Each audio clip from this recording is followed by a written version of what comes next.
Okay, let's try this again.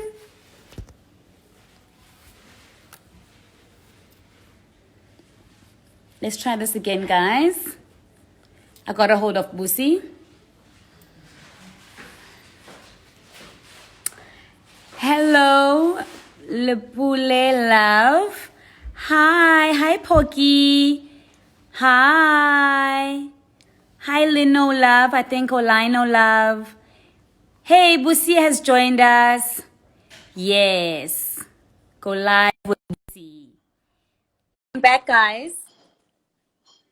Thank you for coming back. Thank you for coming back. Just waiting for Busi. Finally got a hold of her. Hello, Vanessa. Lovely. Thank you for joining us. Hey, Porky Pox.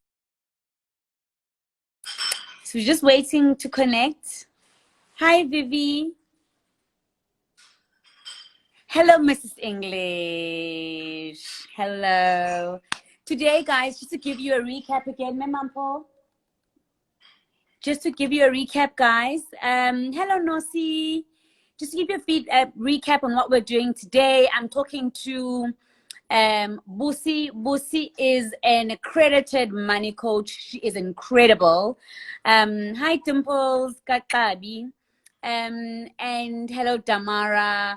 Today we are talking about, hold on, guys. You know, sometimes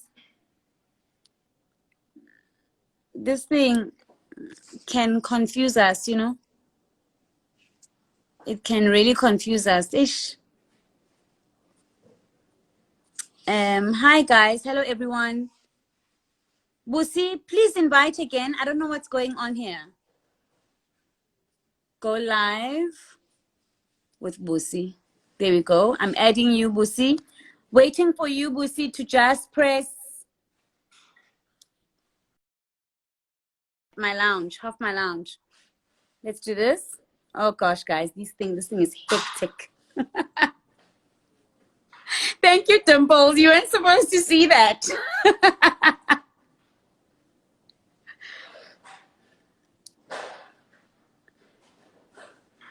Hi, Lenise. Hey, Lizzie. Hello, Andy Swa. I wonder what's taking so long and why I'm not connecting to Busi. Busi, what's happening? I can't add you right now, Tamara. I'm trying to figure out this thing with Busi, but I'm sure as soon as I'm done with Busi, I can. Guys, today, you're accepting Busi, and then what happens? So today, guys, just to give you a recap, we are talking money, okay? So today we're talking money, we're talking barriers to money, we're talking the fact that you may think where you're sitting, you've got 0.00 as your bank balance and you think the world has come to an end. I met Busi a couple of years ago, a money coach, and she opened my eyes when it comes to how I view money and the relationship that one should have with money. And so more often than not, when our balances are not looking good, you assume that the whole world has come to an end. And Busi has been so amazing in teaching me how to use my money. And so some of you, for example, might want to start a new project, might want to start a small business, and you need big equipment to be able to start this business. And this needs money. Some of you may want to start writing a book and get it published. Some of you may just want to take your family on holiday and you just don't have money for that. Busi, the accredited money coach, knows how to help you to do this. If only I can just get her to join in. I wonder what's happening. It says Busi is unable to join, so I don't know now. Busi, please try again. Tamara, please just give us, hi Kutle, hi Tepi, hi Miss Palisa, hi Seth, hi Yandy, Jax, hi doll. Just waiting to get on with Busi. Guys, you're gonna have to help me with this. Am I able to invite Busi or not? Because this is an important conversation that I'm sure you guys want to hear, because she's been incredible. She's helped me really realized some of my dreams and the fact that they were right here in my hand, and money had very little to do with it.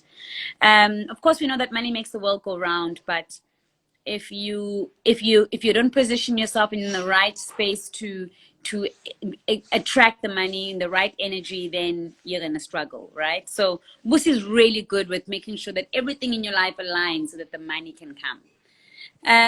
Busi, I'm not sure what's going on now. I'm so fra. So let me try. And Busi is live. So I've just invited you again, Busi. Oh, guys, please be patient with us. I think it's network, Oyama. I think it's network. So Tsepi says she must request to join from my profile. But surely she can come on as a guest and just request, no?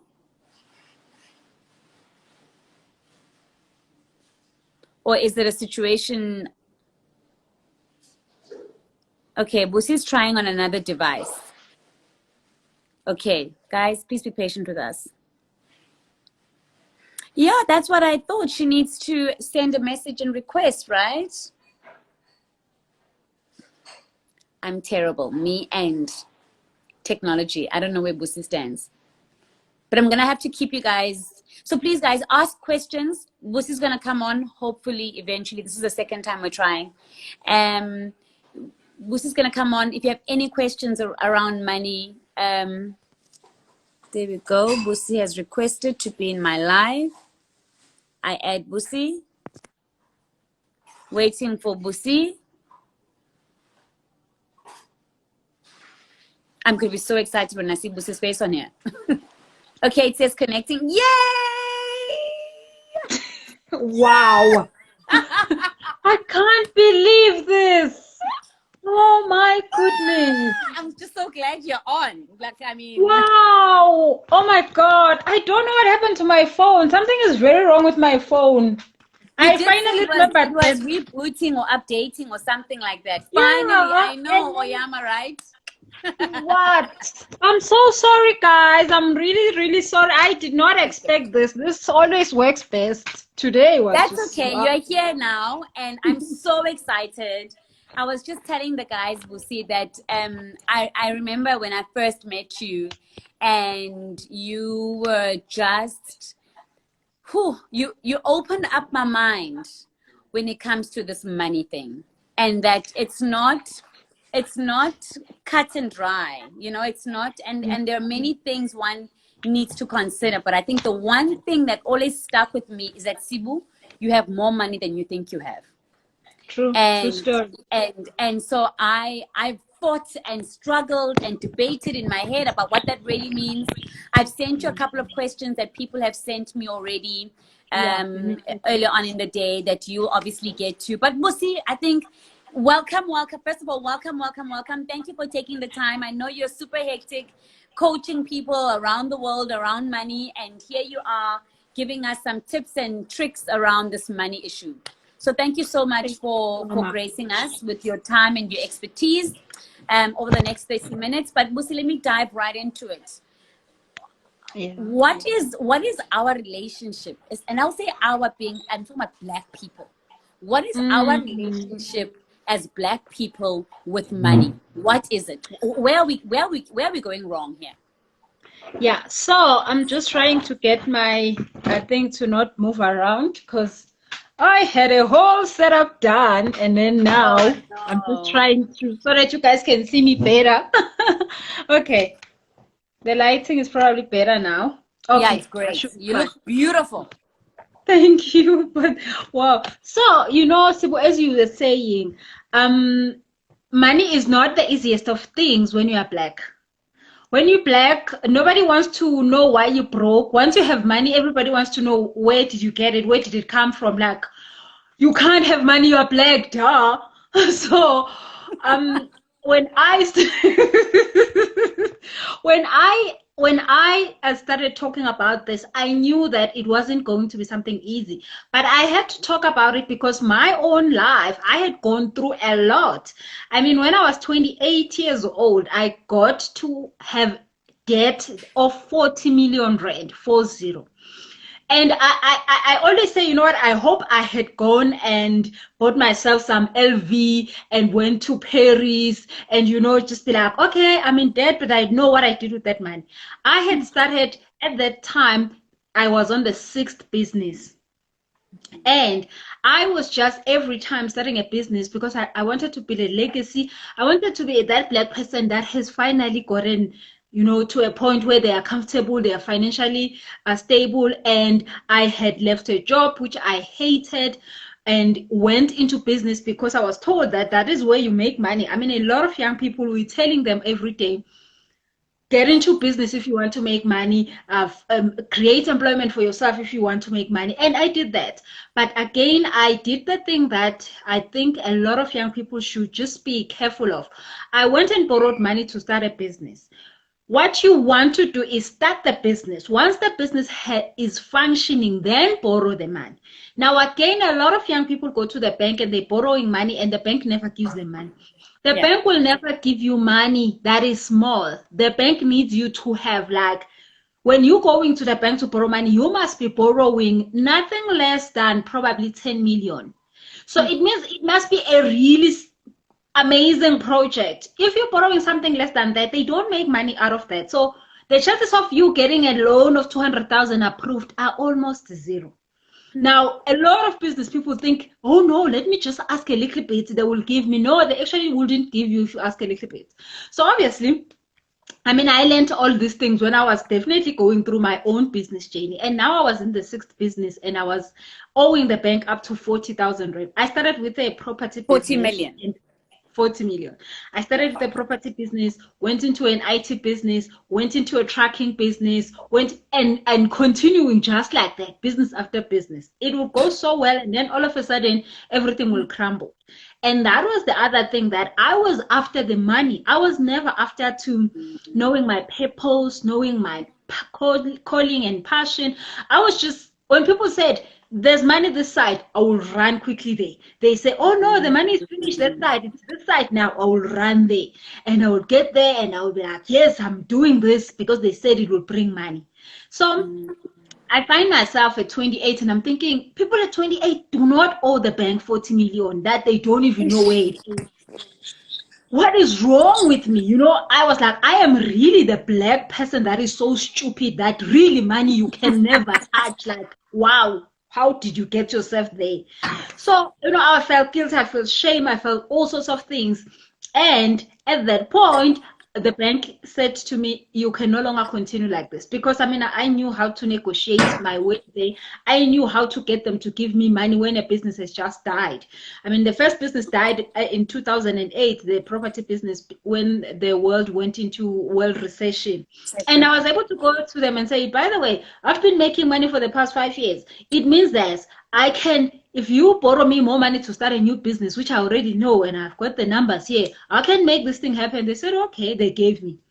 The next business was a internet cafe. It went so well. One day I walked in, I found there's no computer. Everything is stolen, about almost 100 computers. And I had lost everything because I had borrowed the money from the bank, and then now there was no computers to continue making the money. I went back to the bank and I was like, okay, you know what? Something that I didn't have insurance because, I mean, I don't have an NPA. I'm like 25 years. I don't know about insurance. Well, I probably never cared. So I'm like, things are not going well, but now I know what I'm going to do. The next business, is happening. Give me the money, I'm gonna make the money. They were like, okay, we look at your books, then you know how to make money, so here's the next batch of money. So I went from, I mean, buying a whole Mercedes truck cash, just making, you know. So, and I say, if you want to go to the bank, go on a Thursday afternoon, just like 15 minutes before they close. If you can bring a baby along with you that is crying and hungry, your loan is probably, I promise you. I've been there and I've done these things. I know they work. So, but don't do it if it's a small money and you're not sure what you're doing and you don't have a business yet. Do it when you are already in business, you are taking this money to grow the business, not to start it. You'd never start business with I money. think something, sorry, I'll keep interrupting you. I think what you've just mentioned, though, which is quite critical, is that you had a business, you had businesses that could be tracked, right? That could be tracked. You had record. So when you walked into the bank in 2008 and said, sorry, I don't have money anymore, they could tell you had money.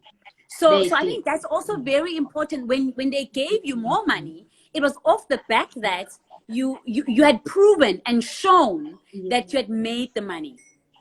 True story. You must have a track record. Hence, I'm saying if you already running a business, it's so easy for you to prove to them, oh, by the way, this is what I do. If you give me the money, you see what I've done, I will multiply it by 5. And it makes sense because you have you have done something. So they are so happy to give you that money. Actually, banks, guys, need us to ask money from them. That's the only way they make money. If we're not asking money, they're not making money. So you just need also just to know what you need to do. You need to use the bank's money all the time, but you need to use it in a way that you're not going to get hurt or, find yourself in crazy situations. So I then the bank at that time was like 40 million rand, you can't continue like this. And then I'm married in community of property, which meant that I'm getting sequestrated. Getting sequestrated means that they take everything you have, everything that you paid up, cars, houses, they came and took everything. Like they take beds, they take spoons. You are left with the clothes you are wearing. So, I'm not laughing. Eh? I'm not laughing. I know.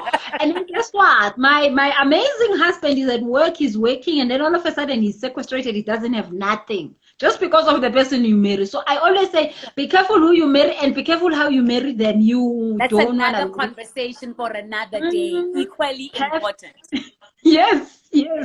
Be very careful how you marry them. So I then lost everything. My husband lost everything just like that. And killing myself at that time was not even an option anymore. You know what? I was way past that stage of thinking about killing myself because, when you're getting sequestrated, it means that for the next 16 years, you're not going to be able to have any credit of any sort.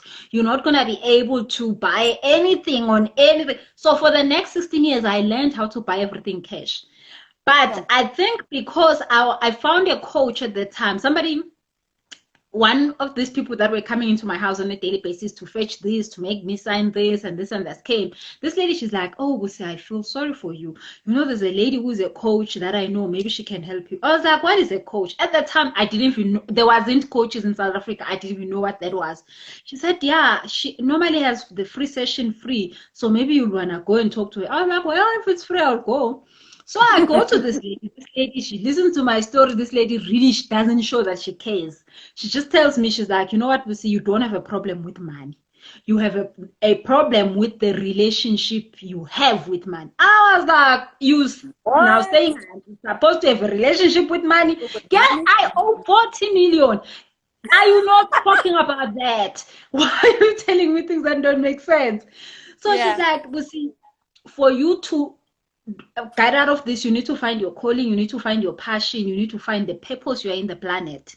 And if you do that, you will never lack anything good. Wow. I was like, okay, she's totally crazy and I need to go and make a plan somewhere else because I had no idea what she was talking about. You are not going to get the help you need here. Not happening. So I was like, this one, she definitely has never seen a million rand. She is not sure what she's talking about. I am in deep trouble here. She's wasting my time. Then she gives, I tell you, it was like, wow, seriously, woman, please.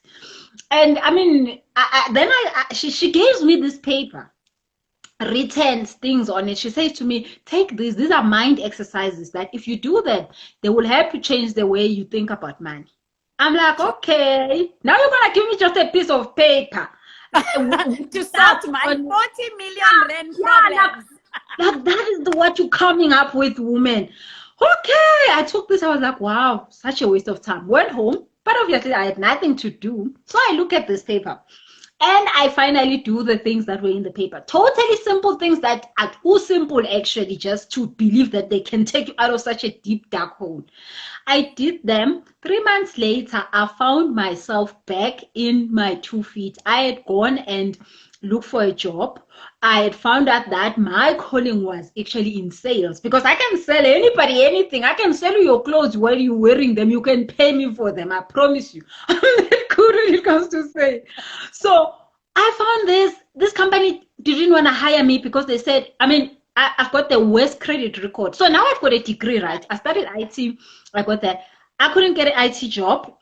I mean, there were so many good jobs. I had gone to interviews. They were promising to pay me more than anything. But then every time they looked at the credit record, they were like, oh, hell no. Our policy does not agree. What did you do? They would just ask me the question, what did you do? So I couldn't get a job. My degree expired on me. So if you have a child and you keep telling them they must get education because education is what, maybe, just maybe, my degree expired for me for 16 years. Ish. I mean, if you have a degree and 16 years, you can't use it. After that, it doesn't actually exist. Ish. And especially in IT, I suppose, because so much is changed. Yeah, exactly.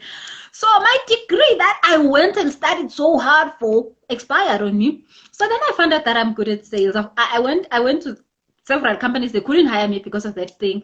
And then now I went and I was like, no, man, guys. I went to this one training company. I said to them, you know what? Don't hire me. I'm going to sell here stuff for you, your training. And if I do get a sale, you just give me commission. They said, oh, well. So if you want to work for free, they couldn't believe it was possible for somebody to work for free. Their first month, I was the best salesperson of the month. 6 months later, I was fully employed in that company. So apparently, their rules changed because, I mean, I was making them so much money they couldn't understand. Right. So from that job, I went and did so many things. I was keeping working on my mind issues with the money. And 8 months later, I found my first business that was a passionate business. No longer I'm running after money type of business. Right. And from there on, I never looked back. And I started that business with no rent, 0 rent. And today it's standing. It's probably 15 years old and it's all over the world. It runs itself. I don't have to do anything. But at the point when the business could take care of itself and I didn't have to be there, I knew that I needed to share this with some other Black person out there. Another Black child cannot go through what I went through because, I mean, for me, I think I was so lucky that I got somebody who helped me as quickly as possible. I don't know what could have happened to me if, I mean, I didn't get help at the time. But I know that there are so many Black people that will go through that same thing because we as Black people have had something that it was put in our mind. It's a block. You could try so much. You can get so many tenders. You will still be broke at the end. You could do so many things. You'll still be broke at the end. You need to remove that block. So I then thought I'll write a book. I definitely wrote a book and put all that stuff that changed me at that dark hole moment. Copies, by the way, to give away to the people on the chat now. We'll just do some sort of draw or something. I don't know. But you decide. I've got a copy at home and I've got a few more in storage. Because I do book to people whom I think are so deserving to understand what their relationship with money is, being a Black person, and that really once you remove this wall, it's the opportunities and the possibilities are endless. So much money we cannot finish.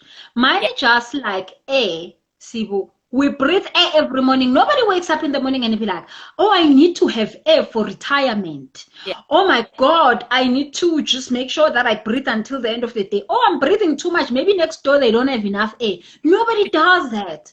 But I promise you, if you ever took your hand and you stopped the air, it will not go in through your nose and you will not have air. That's what happened. Somebody came and told us as Black people that we can't have money. And we are holding our noses like this. We are not allowing the money to come in. Literally, that's what we're doing. If somebody told us, no. If for you to open your nose, you must jump this and this and this, and you really can't do that, you will die. You will die while the air is free. So money again is like that. I mean, Africa is the richest continent in the planet, but we are the ones that are probably the most poor because obviously they changed our mindset and we can't access our own wealth. We can't touch it. But it's here with us. We live with it every day. So if you have air around you, but you're holding your nose, there's no way you're going to get it. So, and every person in the planet that has found that space of understanding that money is a spiritual thing, money is an energy. You do not look for money. You look for your value and your purpose. When you find your value and your purpose, money follows you.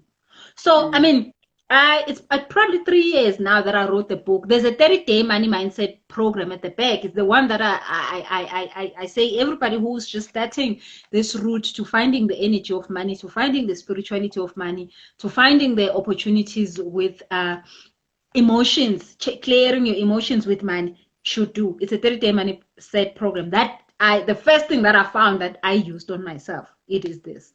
Now, we are not supposed to be having this I mean, lately there's something called WhatsApp stock fail. It's literally people just running after money, but we have so much value that we're supposed to be giving. This value is supposed to be bringing money to us, not us chasing after every little thing that's supposed to promise us money. I wrote the book 3 years ago, and it sold probably about 12,000 copies now all over the world, and that counts up to about 3 to 4 million rand. That is 3 million rand that I did not work for. Literally, I had to sit in my house and wait for it to come to me. Now, how many people in Africa, in South Africa, has something so valuable to give, but they're not giving it? On a daily basis, they are hoping for something to change in their lives, but they've got a gift, they've got a calling that they are not using. I wrote this book. This book has no English in it. I always say, you look at this book, it might look a little bit better outside, but inside there's no English. I mean, the other day, there's a lady who said, Pussy, let's reprint the book, let's put a new cover, let's fix all the English. I was like, girl, no. This book, it must stay with this English. This book has sold 12,000 copies with no English. People with your traits, people that are all sorts of things, they read it in the business class of aeroplanes, come back and buy 20, 30 copies like you always do, and go and give other doctorate people who go and buy more, and they all know that there's no English in here. I mean, I'm not interested in a doctorate, and I probably will never have one. But your degree, I don't know what. But I promise you, I had to listen to the source that is in me and make sure that I just write what the source is saying to me. The universe said to me, you have a reason to be here. Write it down. And I did. And I judged it. I judged it thoroughly. And I promise you, when I was judging it, Twitter judged me. When I took out my book, Bona had just took out hers, and the drama that was there, I was like, oh my God. Every day somebody said something funny about Bonang, I cried because I was like, oh my God, it's about to happen to me. And I was thoroughly judging myself. And I had to also go back to the same book and do a clearing because I was the one who was judging the fact that this is not the perfect thing ever. But guess what? Once I cleared it up, nobody ever complained about it. So what I'm saying is that you have a gift, you have a calling. It is so raw, it's not funny, but as long as you accept it, as long as you don't judge it, people will embrace it. You will be shocked how people are embracing it and are loving what you're doing, and they're paying you for it. You don't have to beg them to pay. They would ask you for discounts. They wouldn't ask. They would buy. I mean, the book, I normally do specials. I don't have to. People buy the book without no special.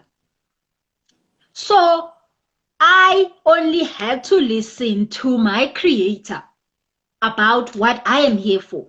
So that is one thing as Black people that we were taught, that we're supposed to work for somebody. We're supposed to have a job. So many people come to me and say, Pussy, I want to do this, but the job, the job is here. And then I say to them, You know what? It's been almost 20 years now that I've never had a job. Do you see me dead? I mean, like, how am I different from you? I've not had a job in 20 years and I'm not dead. Actually, I'm totally okay. I don't have to worry about anything. When I wake up in the morning, I don't have to worry about a bill because my calling, yes, my calling takes care of that. God created us and gave us all the purpose to take care of us. Do you ever see a tree stressing about the fact that, oh my God, I don't know what I'm going to have for water next week? No, because the tree knows why it's here. The creator is definitely going to, birds of the air, they find food. I mean, the air doesn't even have food, but they sort of live for a long time. So we have been taught, but somebody came and I mean, I talk in my book, I talk about the system. Somebody came and said to us, you shall not do anything on your own. You shall not be able to take care of yourself. People who have a job, they earn probably 20,000 rand. They come to me, will say this money is small, but then they can still pay their insurance. They can still pay their medical aid. A person starts a business, they make 300K a month, they can't pay nothing. It's like, but the money doesn't come all of it one day. The other one, the 2 rand comes in here, I don't see. I'm like, wow, so you really respect Bash John's money because you take it and you do what you need to do. The one that you've made yourself, you can't. The one you've made yourself doesn't matter. You don't take care of it. So that's what happened to us as Black people. And the good news is that there is a healing. There is a healing we need to go through. Yeah. And for me, it's one of the things that I really learned is that, and of course it was slightly easier with me when I met you because I already had found and defined my purpose. Yeah. And so it didn't end there though. It's even when you found your purpose, how do you make sure that it's aligned to what you want, to what you want to achieve? My next question would be, let's assume I've read your book. I've even ordered a session with you, Musi, the money coach, and I still have a problem with black tax. How do I deal with black tax? Yeah, well, that is a very touchy subject for a lot of people, and obviously black tax in this content is the money that we give to our family members who, number one, we think they need it, number two, they're asking for it. So let's start about the part where you think they need it. So many people I've seen that are stressed and depressed, and they say, all my life I took care of all my sister's children, all my uncle's children, all my what, and I keep giving these kids money to go to school, and these kids never passes. Oh, I never pass, but they never come to say thank you. Thank you. But the problem is this: you felt that because, I mean, I did this. My sister took care of me. I didn't have parents. So when I got my first job, I went and I opened all sorts of accounts, bought everyone clothes they never asked for because I felt guilty. Oh, now that I'm working, I need to do something. That guilt was mine. Nobody asked me to do nothing. So normally we have that guilt, and guilt is a problem because guilt will make you for sure to have debt, because debt is a symptom, but the real cause of being in debt is that you are guilty about something. And you could be guilty about anything. Other people are just guilty that I leave my kids at home and I go to work. Other people are guilty that I don't go to work because I have kids. But it's guilt. So now we are definitely not into, okay, it's easy. I can just give them whatever that I have and then shut them up. But when they ask for it, you also cannot say, I can give you this, but I have also my own goals. Because also the whole thing of self-love, we don't have self-love. So the more I give them money, the more they give me attention, the more they take me serious. So you end up buying the love from them. You're like, oh my God, if I don't give them money, they don't look at me nicely. They don't love me anymore because I don't give them money. So there's so many people who are buying love through black text and then afterwards complain about it. Yeah. So And then if also they are asking you for money and you are giving them money, you are not giving them help. The thing is that when a person asks you for money, they're not actually asking you for money, because guess what? If you keep giving them a fish and you don't show them how to fish, it's never gonna go right.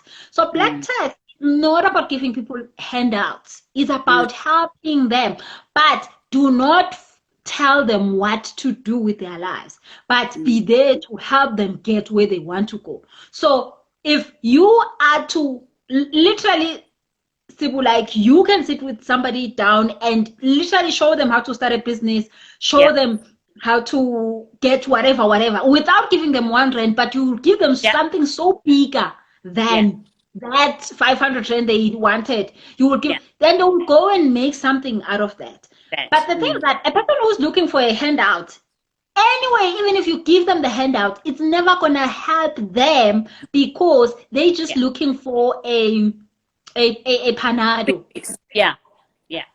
So, and one last thing is that in the black tech situation, when you have enough self-love, this I've seen it a lot, enough self-love, enough for them to understand that this is not a person to go and do these funny things with. They will respect you so much that they will only come to you when they have a serious thing. They wouldn't come to you if they just want to buy techies. They wouldn't. They will go and find that man, but they will be so serious that, you know what? If we go to Sisibu, I must be sure that now I want to do something about it. Then they will come to you. So a lot of people do black texting. People just come to you and they go and buy makeup and they go make babies and they do. And then they keep asking you for money, and you keep giving them because, you know, it's all that. But on the person who's giving, when you're giving somebody, it could be money, it could be your time, it could be anything. You should never want it back. You should give it without counting. That's how it works for you. So when you give that person, if I always make the example that if you get to the robot and you find somebody there and you give them 5 rand, you're not gonna come back tomorrow and say, what did you do with the 5 rand I gave you yesterday? You gave it to them with a pure heart. That is when God gives you 3 times of what you give. So if you give this person at home, if you give them your time, if you give them your energy, if you give them your money, give it to them. Do not want them to come back and say thank you. Do not ask them what did you do with the money. Give it to them and let them go, because you are giving it to them. If you're gonna go and borrow money, one lady said the uncle is getting married. The mother wants to do stuff and she's like, go borrow 15,000 because my brother is getting married. She went and borrowed the 15,000. I'm like, wow. So when you went and borrowed 15,000 for your uncle who's getting married, who doesn't care about whatever. So you see, in cases like that, that's where you need to say, mommy, I love you. But however, I don't have 15,000. If I had 15,000, I will take it out and I will give it to you. But I cannot go and borrow it. Because I also want to pay off my car. I also want to pay off my house. So I normally say you don't have to explain to them that when are you choosing a house over the uncle. You just have to let them know that you have so much things that are pressurizing you that you cannot borrow more money. Stop. We are black people. We love to act like we are. You're putting yourself under pressure. People must think you have money. When you have money, give them. Of course, give them. But when you don't borrow it. God, no. I think that's one of the things I learned early on as well about money. You know, mid-20s, very similar to you. I found myself, excuse me, just 2 seconds. I found myself in great debt. And I had to get myself out of that, you know, and it's a horrible place to be, Busi, when you are in great debt. The people whom you were impressing no longer care. They never cared. You now your life feels and seems stuck. But there was a blessing in that, because I think what that did for me is teaching me that if I don't have the money for it, then I don't buy it. If I don't have the cash up front for it, then it's not Yeah. for me at that point in time. It's not for me. No. It must You miss wait. me. Yeah, You you wait. wait. And so that was the blessing, I think, being in debt and walking and driving and flying myself out of debt. It took Mm. years, by the way, Mm. to get Mm. to that place where you can say, okay, I'm okay now. And it also happens when you reach success very early on in your life, and you feel Yeah. like you have to continue with the pressure of showing people that you have arrived, even Yes. when the pressure slightly even when the success slightly declines, you've got to continue to prove that you're still that person. And so this is really helping.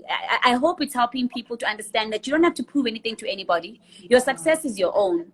And don't pressurize yourself. And it's okay to say to those you love the most, Mm. anayo, Ah, anayo, true. True. anayo. And even and not even would say anayo because I want to buy a car. Anayo, full stop. Yeah. Yes. You don't It's have to explain yourself. no, no. Mm. We Mhm. did have a couple of questions come in. Okay. Can we address those quickly before we wrap this conversation up? The one question was around what do we do if we want to go to the bank, and I think you touched on this very early on in your conversation around, I want to start a small business. I want equipment for my small business. Let's say I want to start a catering business, and I want to buy catering equipment, which can be quite expensive. How do we navigate? How do we maneuver that? Yeah. So I always say, I think about 2 years ago, I had a client that she kept coming to me. She kept coming to me and saying she hated her job. And I said to her, she said to me she doesn't know what she wants to do, but she hates her job. She knows she's not supposed to be there. She can feel that. And I helped her to clear her energy around the job. So that first thing is that whenever you're not at a happy place with something, you must clean yourself to not despise it, to not feel a bad vibe around that thing, so that you can be able to leave it. So if it could be a relationship, when you're in a relationship and the relationship is just cack, you need to cleanse yourself that it's no longer a cack Yeah. relationship before you get a Yeah. new one. Yeah. So, because if you live within a cack situation, you're gonna get yourself in another cack one, and then you're gonna have 20,000 cack relationships, which you don't need. You don't have the energy for that. So the same thing with a job, with anything you want to do that. So we started to cleanse the energy, and then she started to love her job. But guess what? While that was happening, the company then closed down, which means that she got retrenched. She's like, my goodness, what is this? Well, now I'm thinking I'm okay. This thing now falls apart. And then I'm like, but like you just got a payout, and yeah, about I think 6 months. That could a salary that could take care for 6 months. And I said, but then this is what you always wanted. You never wanted the job. She's like, yeah, correct. So she goes into the 6 months. 6 months finishes, her money finishes. And then she comes back to me. She's like, listen, now it's bad. What am I supposed to do? And I said to her, what is the one thing that you know how to do? She's like, Yeah. I know how to bake. I said, Yeah. okay, fine. She's like, but I don't have a stove to bake. I don't have this to do. I'm like, so you don't cook in your house? She says, yeah, but that's not a stove to start a baking business. I said, go tomorrow and bake enough and go sell and tell me if it didn't work. From that stove you have in your From kitchen. the same stuff you have, from the same pen you have, from the same everything you have.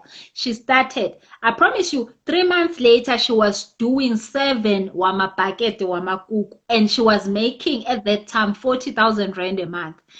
Sure. 6 months later, she had gotten Mama Wasema Milodi. She was making 80,000 rand a month. She would mix the flour and everything. She leave lo mama ukuthi akhipha afake panini. Yena she would go and ahambe ema-ofisini supply abuye namanye ama-order. Amanye ama-order, every time people eat these cookies, they want more. She ended up, now today, she's got a business with about 4 or 5 ladies. And they are paying every day. She's paying salaries. She's okay with herself. She doesn't owe anybody. So Anything. yeah, but then she ended up buying a kitchen, getting equipment, and all this kind of stuff. But you do not start by going and looking for equipment. What equipment when you don't have a client? Like, why are you looking for equipment when there's no client? Make sure that you bake whatever that you can bake. You cook whatever you can cook with whatever you can cook. And go and get clients. They will pay you. And then you take that money and then you continue on the business. But then the thing is that once on a balance sheet, yes, some 200,000 in a year, the bank is going to be able to give you money to buy more equipment. Right. Only then the bank is going to be able to give you money. But if you say you're going to want somebody to invest in your business, even if you come to a person like me, if I had the money but you don't show me anything, I wouldn't give you my money. I'm not joking like that. I mean, you want to take my money and do what with it? Do it, yeah. So, exactly. So you must first do something, make something happen all by yourself. When you've done that, you are every investor that has money, they don't want to do anything with the money because it's going to take them energy and time. They want somebody who's got the energy and the time to make more money for them. So anybody can now invest in you. And then you give them back the money they borrowed you with a little bit of profit, and you make the money. So if you have equipment to buy, go and do something with something somewhere and find a client before you ever look for money to buy equipment. Guys, you heard it. Hey, start small. You can't expect even the bank, even individuals to invest in your business if you haven't invested in your business. And this is what I always say to people. People enjoy moving trains. People want to get on moving trains. In the yard, you expect people to make it move for you. I don't understand how. I always ask people, what have you done? You are looking for 10,000 rand. When they, 10,000 rand yami. Show me where you have spent 10,000 rand of your own. And more often than not, people are unable to show us that. It's so easy to start to do something with no money. I mean, I'm talking from experience. When you don't have anything and you don't owe anybody, that is the most dangerous person in the planet. It's the person who don't owe nobody, who don't have nothing to prove to nobody. When you have now the bank's money, you are under pressure. I mean, I got to 40 million. I was under pressure all the time. Who the bank is going to want their money? Guess what? When I was freestyling, I did not care. All sorts of amazing things, because now I was on my time, I was on my money. So you don't want to put yourself under pressure of borrowing money from people, because that money is gonna get wasted. There was a second question, Busi. I don't have access to my WhatsApp now. Do you still have the second question? Oh, let me check. My WhatsApp is check here. The WhatsApp. I sent it through to you. But this is amazing, guys, and I really hope you are learning a few things here around how money is spiritual. Busi has just said it. And if you don't respect your purpose, don't find your purpose, align your purpose, then you're going to struggle. And we've had really great interaction here from people, and I'm noting all the people who are engaging. We've got 3 books we're giving away, so we're watching. We are watching. Busi, what was that the last question? Yeah, so the question says, with a non-profit organization, what do I do to sustain it? Oh, this is my favorite topic. Now, you're so dramatic. I love it. Yeah. So, I think last year I entered Mrs. South Africa, and I promise you, Sibu, I knew that I wasn't probably never going to be the queen of, I was like, oh, well, that's definitely not going to happen to me. But I was entering that competition for one thing only. I wanted to know how to raise money. And I got taught that in a much simpler way. I mean, I had an idea, but all my life, I was always in a business where I sell a t-shirt, you wear the t-shirt, you pay me for the t-shirt. I had never gone to ask for money from somebody while I'm not giving them a t-shirt, and I'm just giving them my value, and I'm saying, because of me, you shall give the 500,000. And I did not think it was possible. So I found out, because I understood value what it was, but I thought I always had to give it as in a physical form. It had to be a product. It had to be a thing. Yes. But I had no idea of how to express that value in other ways. So when you have a non-profit organization, you have the most amazing platform to empower yourself, to empower so many people and to make money for everybody involved. So the only thing that you need is to know what value you give to who. Because when you have a non-profit organization, you have a corporate that needs you to give them value. You have a public domain type of environment that needs you to give value. So you have at some point a skill that you can give either to the public domain and get the corporate to benefit from that, or you have a skill to give to the corporate and get the corporate to and the public domain to benefit. Let me give you an example. There's a lady that I helped her start a non-profit organization from scratch. She also was in a job, she hated it, and she didn't know what to do, but she knew that she had a love of helping. I wouldn't say people in the township but I would say people who have not gotten a chance to be exposed to education, the right type of education, and to be able to just make their lives better. So at first, she just wanted to go and clean up in the townships, but I was saying to her, not even the township, in the squatter camp. So I said to her, cleaning up a squatter camp, you're gonna clean, and tomorrow it's gonna be exactly as it was last week. So the easiest way is to take those people out of the squatter camp and put them in a place where they can function. Because when you're in a squatter camp, not much functioning is happening there. So she was like, even better, because if I take them out of the squatter camp, at least I know that they will survive longer than just cleaning them up when they're there.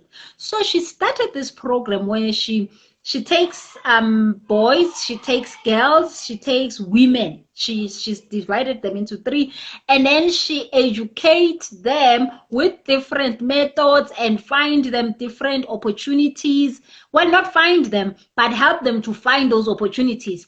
But then she gets the funding from corporates who then benefit by saying, let me make an example with Pick and Pay. If Pick and Pay is the one that has helped 20 ladies go through a program that now they are no longer in a gender-based violence situation, they now can be able to take care of themselves. Pick and Pay now gets to shine about that and say, we are actually doing what the government wants us to do to get our BEE rating correct. So voila, we are ready to give 50 million. We are ready to give this much. So, I mean, she had an amazing concept which she pulled out. It's not just this come into a class, let us teach you something and then we leave you alone. She literally came back with people that had results. So now that made sure that the corporates were happy, because these people literally will go around and talking about how Pick and Pay helped them. While on the other hand, she is the one who made sure that these people get their money, but then she gets paid very well. When you run an NPO, 20% of that money is the government allows you to take home and chow all you want. So if it's it's 100 million, you have that 20 million is yours to chow. And then exactly. And then the rest is how you run the business. And when you are running an NPO, the NPO buys you a car, the NPO buys you a house, the NPO buys you your holiday, the NPO does everything. So you will be taken care of very well, but you will be taking care of so many people's lives. There are so many organizations in South Africa that have money and they need somebody to give it to. But guess what? We are all just sitting around and doing nothing about that. So when you're running a non-profit organization, I think you are in a space to be able to touch more lives easier, quicker, and just be in the money for a long distance. That's so true. And I think that's obviously one of the things that, I mean, I've had an organization now for over 10 years. And this is perhaps a conversation I could have with the guys watching who are interested in starting an NPO and NGO. And I could tell them and take them through the process of how do you start an NPO? How do you sustain it? So for example, a lot of the times now, which clearly aligns with your vision, Busi, is that a lot of the time now funding organizations will say to you, okay, we'll give you this 10 Rand that you want. you are allowed to have access to 2 rand. 2 rand is yours. But how do we make sure that 3 years from now, you're not back at our door knocking for more funding? And so how are you going to use the 8 rand that remains to not only run your current program, but also create more money from this money? And so one of the things I think I need to teach on is how do you then make money from the money that you've been given by a funder? There's so many ways that we can do this. There's so many ways that I have done this. And it's something that actually I think I should share with people. And it's the reason why I get funding year in, year out, because I then go back to the fund and I say, you gave me 10 rand last year. I took 20 rand, 2 rand, because that was my management fee, and to obviously keep the lights on in the office and get around and do the work. I then took 5 rand. And even though I'd said to you that I need 8 rand to achieve these results, I actually achieved those results with 5 rand. That left me with 3 rand. Then this is what I did to grow this 3 rand. I now have 6 rand from that 3 rand. But for what I want to do, I need 12 rand. 6 rand for me to make that 12 rand. So you see, they will gladly. Oh no, they lap it up every time. They will gladly every single time. And so yeah, but one of the things I think is coming out from this conversation once again is record. They want to see the history. They want to see transactions. They want to see, if you had said you're going to target 100 girls, did you target 100 girls? No, you targeted 102 girls. You are doing even better. So I think we've got to teach ourselves as Black people, and if we want to have a great relationship with money, is to keep record of things. And this is one of the things that we don't do. Musi, I'm going to have to give you the last couple of minutes to wrap this conversation up. And tell us, what are your parting words of wisdom when it comes to this conversation? Yeah, I think, Sibu, we've talked about a lot of things, but I think the one thing that opens the door is when you are fully convinced. You must be the one convinced of what you're giving to the world. So just in this conversation of us talking about starting an NGO, you can't just start an NGO and just do something that is just so random like everybody has been doing. No, you must come up with something that is so special, and that thing must be definitely almost unique to just you. And do that knowing that you are doing it not just for the money. The money is definitely going to be there anyway, but you are doing that as giving back to the planet what the planet is given to you. So when you do it like that, you will find that you wouldn't go and submit 1,000 proposals. You will submit 3, and all of the 3 people will be just saying, okay, we can give you more. We can actually beat that one. That's what you want. You don't want to be going and knocking for 5 years at doors. You know, there's people who started NPOs. I mean, I help people with NPOs all the time that have ideas. But we are not in the business of knocking 5 years. Oh, I've been asking, I've been applying. No. I mean, if you've been applying for 5 years, something is wrong. Just on that, I mean, so I really want to share this, and I think I will definitely share, how where I am. Is around the fact that now I've got organizations who know, going back to what you're saying, don't be common, be known for one thing. I'm known around the world for adolescent girls and young women. That is my thing. I now get people asking me, Sibu, we've got this bit of funding left for the year. We want to use it on adolescent girls and young women. Anything you can give us, we'll take. They now come to me because I built the track record. Somebody spoke about Jasmine. I spoke about accountability. I've got accountability. I've got a track record. These are things, obviously, they don't come overnight, but certainly when you pick a niche and you do well in that niche, the money will come to you. Yes. And that is something that is so close to your heart. You're not doing it for the money. All I'm saying, Zibo, is that anything you do for the money is a wrong move. So, I mean, anybody can write a book in the planet. Everybody has written a book. But there are people who write books for marketing purposes. There are people who write books just because Nana must have a book in the planet somewhere. And nobody ever buys it because It was never supposed to be like that. But you must do it because you must be doing it, not because you're doing it for money. So, I mean, I have healing sessions that I run for people on a daily basis, and most of the biggest issue that everybody has is fear.